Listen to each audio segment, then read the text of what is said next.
الحمد لله الذي أرسل رسوله بالهدى ودين الحق ليظهره على الدين كله وكفى بالله شهيدا. أشهد أن لا إله إلا الله وأشهد أن محمدا عبده ورسوله. اللهم صل وسلم على سيد المرسلين وعلى آله وصحبه أجمعين. معاشر المسلمين، أوصيكم ونفسي بتقوى الله فقد فاز المتقون. اتقوا الله حق تقاته ولا تموتن إلا وأنتم مسلمون. فتزودوا فإن خير الزاد التقوى. Jemaah yang berbahagia, salah satu pesan akhir pada akhir hayat Rasulullah SAW ialah pesan beliau adalah taraktu fikum amrani lan tadillu abada ma in tamassaktum bihima kitabullah wa sunnat rasulih. Saya tinggalkan warisan kepada kalian dua hal, dan kalau kalian berpegang teguh terhadap dua hal itu, maka kalian tidak akan sesat selama-lamanya. Ada hadis lain yang menyebutkan akhir dari wasiat beliau adalah as-shalah, as-shalah, as-shalah. Wa ma malakat aymanukum, aku titipkan sholat, jangan kau tinggalkan sholat, dan aku titipkan orang-orang yang teraniaya. Jamaah yang berbahagia, kekayaan terbesar kita sebagai muslim adalah sumber hukum kita, yaitu Al-Quran dan As-Sunnah. Dari dua sumber penting, dua sumber pokok ini kemudian melahirkan kekayaan yang tidak kalah pentingnya, yaitu hasil-hasil pemikiran dari para ulama soleh mengenai karya-karya keilmuan baik dalam berbagai macam disiplin ilmu. Sayang, karya-karya besar, karya dari umat ini banyak yang tidak sampai kepada generasi kita sejak peristiwa penyerangan Baghdad oleh Bukan, dihancurkan perpustakaan, kemudian juga pada waktu perang salib banyak literatur-literatur yang hilang dan dihancurkan. Dan menurut beberapa informasi, ketika Amerika menyerang Irak beberapa tahun yang lalu, juga perpustakaan itu dihancurkan. Beberapa di antaranya yang sempat dibawa ke luar daerah itu menjadi rujukan sekarang ini oleh dalam dunia ilmu pengetahuan. Wasiat terpenting bagi kita yang disampaikan Rasul kepada kita adalah Al-Quran dan As-Sunnah. Kita bersyukur kehadirat Allah Subhanahu wa Ta'ala karena wahyu Allah yang mengawal dari kerusulan beliau selama 22 tahun 2 bulan 22 hari itu sempat dihimpun. Begitu wahyu sampai didengar oleh Rasulullah, oleh beliau didiktekan kepada para dihafalkan. Setelah dihafalkan, didiktekan, ditulis oleh para penulis wahyu, antara lain Zaid bin Sabit yang terkenal pada waktu itu. Setelah itu oleh Nabi dicek dan kemudian Nabi menyatakan, Zaid baca ilmu. Setelah baca oleh Zaid, kemudian tulis itu pada surat A, pada surat B. Begitulah berproses selama sekitar 22 tahun 2 bulan 22 hari. Jadi setiap wahyu yang turun tidak ada yang hilang, dihafalkan oleh Nabi, dihafalkan oleh para sahabat, ditulis dalam naskah-naskah para penulis wahyu. Dan setelah beberapa tahun Nabi wafat masih pada pemerintahan Abu Bakar Siddiq, naskah-naskah yang ditulis oleh beberapa penulis wahyu itu sempat dihimpun, disatukan, kemudian lahirlah Mushaf Al-Quranul Karim, dan kemudian sempat diperbanyak pada zaman Utsman bin Affan, yang sampai sekarang menurut catatan mushaf yang ditulis pada zaman Utsman itu paling tidak masih ada 3 kopi di museum di London, 1 di museum di Mesir, dan yang satu lagi di museum di salah satu negara di bawah Rusia atau Soviet dulu, mungkin Pakistan. Allahu a'lam. Selain itu Rasulullah SAW juga menerima wahyu yang tidak melalui pendengaran, dari semacam kesadaran batin beliau menghafalkannya dan kemudian beliau bacakan kepada para sahabat, tetapi beliau sendiri melarang para sahabat menulis wahyu jenis ini. Itulah yang kemudian wahyu jenis ini masuk dalam hadis qudsi atau hadis rohani, sama dengan hadis yang lain, sabda-sabda Nabi, kebijakan-kebijakan Nabi, contoh-contoh keteladanan Nabi atau pembiaran Nabi terhadap sesuatu kasus oleh Nabi dilarang. Jangan kalian tulis sesuatu selain dari Quran, yaitu al-wahyu al-matlu, wahyu yang sampai kepada Nabi melalui pendengaran. kekhawatiran Rasulullah SAW. Begitu analisa para ulama, kenapa Rasul melarang sabda-sabda beliau atau wahyu selain Quran itu ditulis.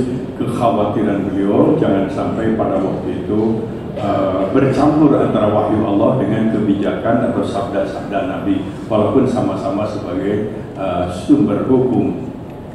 Tentu Allah yang maha mengetahui. Mungkin apa-apa yang dilakukan oleh beliau itu ada situasi yang terikat oleh keadaan dan dari Allah. Tapi fakta sejarahnya memang demikian. Jadi kalau Quran telah sampai kepada kita dengan meyakinkan, sampai sekarang pun mungkin ukurannya bukan ratusan ribu tapi juta umat Islam yang hafal Al-Quran Karim. Dan kita pun punya ambisi negeri ini menjadi umat Islam terbesar, mestinya punya hafiz terbanyak juga di dunia. Dan inilah cita-cita kita bersama umat Islam. Inilah sebuah kekayaan yang luar biasa. Tidak ada di dunia ini buku, kitab, atau karya tulis apapun yang tebalnya sama dengan Al-Quran bisa dihafal hatta oleh penulis sendiri. Tapi Quran bisa dihafal sekarang oleh beberapa anak usia 8 tahun, ada yang usia 9 tahun hafal Al-Quranul Karim. Di Saudi setiap imam mesti hafal Al-Quranul Karim. Tinggal kita yang bagaimana memanfaatkan kekayaan bahasa kita tadi. Yang kedua, mengenai sumber hukum Islam yang kedua, termasuk di dalamnya tadi hadis qudsi atau perbuatan Nabi, sabda-sabda Nabi, baru ditulis kemudian, yaitu pada zaman para tabi'in dan atau sahabat-sahabat sepuh. Karena Rasulullah SAW sendiri tadi melarang, kecuali beberapa orang yang diberi tugas keluar daerah untuk menyampaikan dakwah, mereka menghafal, menulis pesan-pesan Nabi yang tidak ada dalam Al-Quran itu. Menurut catatan sejarah, Khalifah Umar bin Abdul Aziz, Khalifah ke-8 dari dinasti Bani Umayyah, yang dikenal sebagai Khalifah yang paling adil di antara Khalifah Bani Umayyah, memerintah antara 100-101 Hijriah. Beliau membuat keputusan tentang penyelamatan naskah-naskah, hafalan-hafalan selain Quran, karena Quran sudah dibukukan.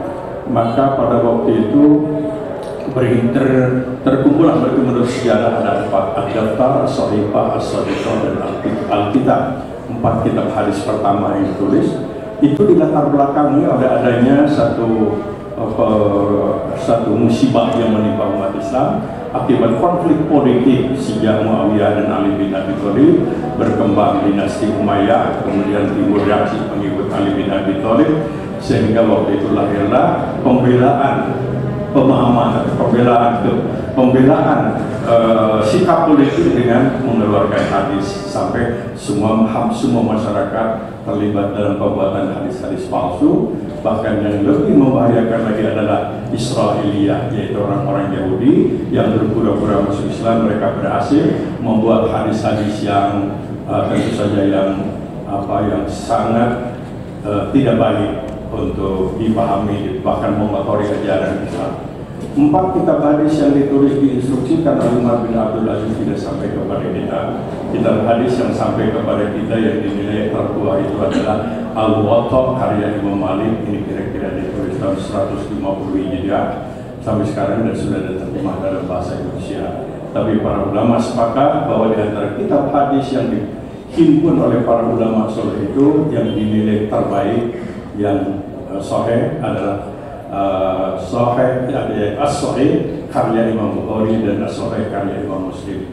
Sehingga bagi masyarakat awam yang ingin, karena banyak hadis itu harus selektif, ada yang palsu, ada yang banyak yang dhaif, ada yang juga diragukan, ada yang bertentangan dengan Quran dan lain-lain, sehingga kita bisa memanfaatkan. Bagi kita yang tidak mendalami ilmu usul hadis adalah 2 kitab hadis, 2 kitab yang sahih yang oleh para ulama sudah dinilai yang terbaik, dan secara mudah kita bisa melihat di ujungnya rawahu siapa. Kalau rawahu Bukhari, rawahu Muslim relatif aman, kecuali kalau hadisnya menurut kita bertentangan ini dengan versi Quran atau muttafaqun alaih, rawahu Syaikhani atau rawahu Khamsah, rawahu Sab'ah, itu jaminan Bukhari dan Muslim.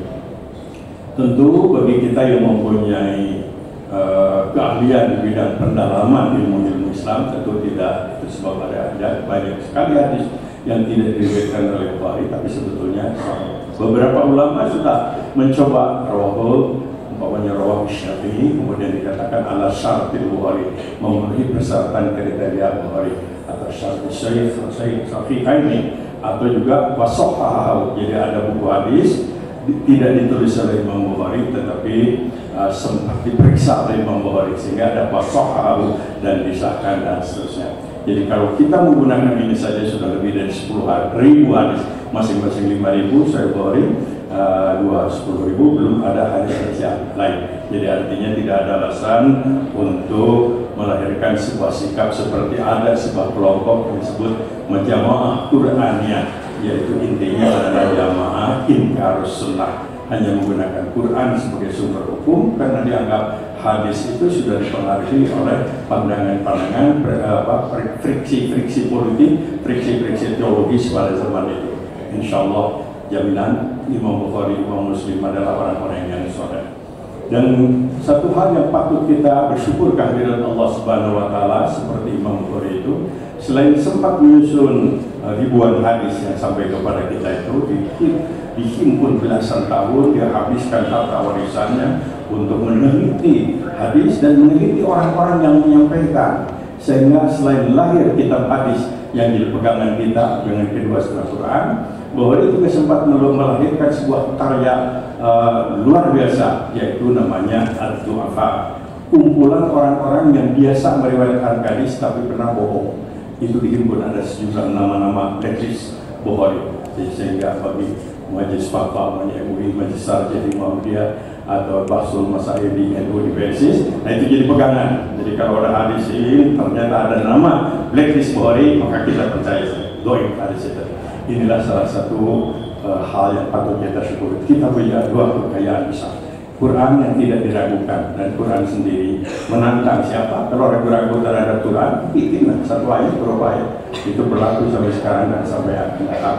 Dan Quran ini bagi kita merupakan sebuah kekayaan besar, tidak hanya syarat dengan pedoman peraturan, tapi ternyata di dalamnya ada satu pesan-pesan mukjizat, sehingga hasil penelitian berkali-kali yang sempat juga saya lakukan dengan mahasiswa saya, itu saya sampai kepada kesimpulan mereka yang akrab dengan Al-Quran, yang senantiasa rutin membaca Al-Quran, mereka mendapatkan kesempatan untuk ditunda keimanan, sebab pikirannya bebas dari berbagai kesinggungan, kejekelan, ketidakpuasan, semuanya diserahkan kepada Allah sesuai dengan jaminan. Quran sendiri menyatakan ketika Rasulullah sedang menghadapi tekanan luar biasa, menghadapi kesedihan luar biasa, tantangan penipuan, kezaliman, kejahatan yang luar biasa, Allah memberikan sabda surat Al-Muzammil, yaitu qul semua itu. Jangan dendam, orang dendam tidak pernah bahagia.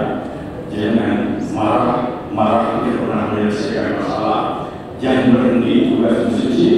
Jadi harus apa supaya menghadapi tugas dengan tetap istiqamah, tidak tergoda, tidak berdosa. Allah menyatakan kumil daya, biasakan sholat malam. Dan ini kedua, orang Quran biasakan baca Quran. Inna sallallahu alaihi wasallam, aku berikan kepada karisma diri kasar. Karisma bukan karena dia, karisma bukan karena kedudukan dan jabatan, karisma bukan karena banyak uang atau karena darah biru, tapi karisma anugerah dari Allah Subhanahu wa Ta'ala. Bagi mereka yang akarkan diri dengan Al-Quran, membiasakan sholat malam di malam, ini menjadikan dia inna syaitan laili ia syadwal awal pengkhian bangun di malam akrab dengan Al-Quran. Allah kamu akan tangguh menghadapi anak, tangguh menghadapi ujian, tangguh menghadapi beban, betapa hidup sukses adalah tangguh.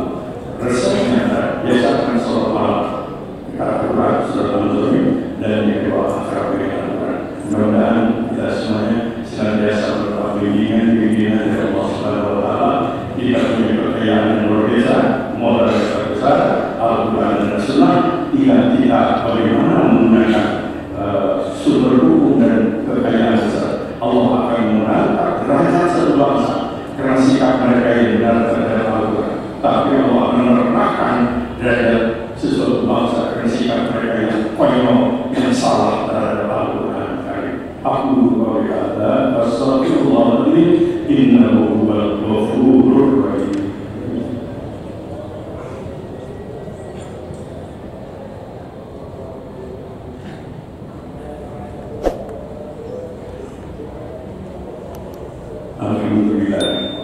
Alhamdulillah Rabbil Alamin wa bihi nasta'in ala umuri dunya wad din. Wassalatu wassalamu ala asyrafil anbiya wal mursalin wa ala alihi wa sahbihi ajma'in. Ma'asyiral muslimin, usikum wa nafsi bi taqwallah faqad faza al-muttaqun. Ittaqullaha haqqa tuqatih wa la tamutunna illa wa antum muslimun.